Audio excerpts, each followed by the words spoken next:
I love the girls and the money and the shame of life. My shallow mind is just a sign of your game of life. There were girls in the back and there were girls petting squirrels and there were... What's up, guys? Last day of Shame Week. Kind of tired of this. And to be completely honest with you, there's a bunch of stuff that I had scheduled that I did not share.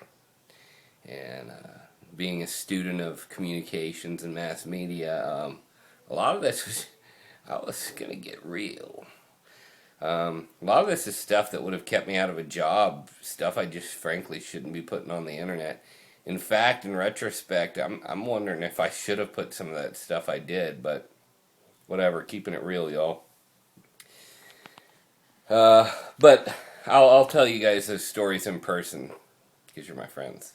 So if you ever want to, if we're ever hanging out and there's a lull in conversation, like that happens so often, just say, hey, what'd you leave out of the Shame Week? And if you ply me with enough beers, I might tell you. Or good cheese or hummus. Or just niceness. Funny face.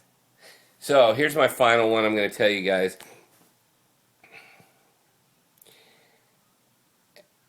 And I'm ashamed of it now. Yeah, I don't know. Yeah, I'm ashamed of it because I should be. Bottom line, here it is. I came up with this plan. A lot of the asshole things I did as a kid were like experiments on other people. And I put myself in the arena to make it seem like we were all on the same page. And there's a perfect example. There were these, like the gutters or the drainage areas on city streets where the water goes. It's like on the edge of the sidewalk. It's the typical spot in movies where somebody drops a quarter or whatever and they're trying to get it out. I don't know what to call them. Gutters, drainage spots. Anyway, it's basically just a big cement hole going down under the ground. So that was one near my old apartment buildings when I was a kid, and it was about, I don't know, 7 feet down. So me and two of my friends were like, hey, let's explore it. We'll get two of us, and I was like 5 or 6. We'll explore it, and we'll put a rope, we'll wrap a rope around our waist, and we'll lower each other down so we could check it out. So I think I went first, or maybe my other friend went first. Friend A went first, or I went first. And we went down there and looked around, and there was nothing. It was like leaves and mud and a little bit of water. It was, like a sewer trench thing.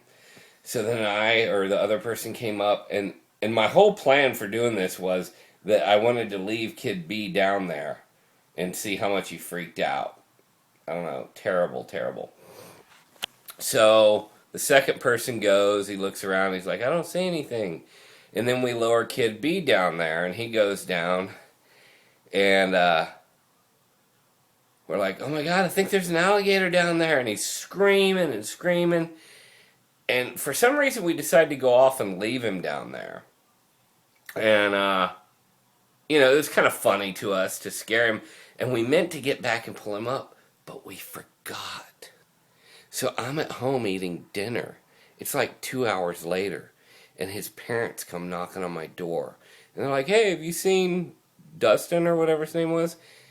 And I was like, oh, I don't know. No, we were playing earlier and he left. And they're like, okay, well, if you hear from Lee, let us know. So they left. I'm like, oh, fuck. We left him down in there. Like he's been in that ditch, that sewer tunnel for like 2 hours. So I went and got my other friend and we lowered the rope down. Well, no, first we made him promise that he wouldn't tell. And I think we made all these threats to him if he did tell. But he never did tell. But that's kind of shameful. That I played a joke on somebody and forgot to release them. But we left this fucking kid. Oops. I'm trying not to say bad words. We left this darn kid down there for 2 hours. He must have gone out of his mind. But maybe it made him stronger. Yeah, maybe not. Alright, end of Shame Week. Peace. See you tomorrow.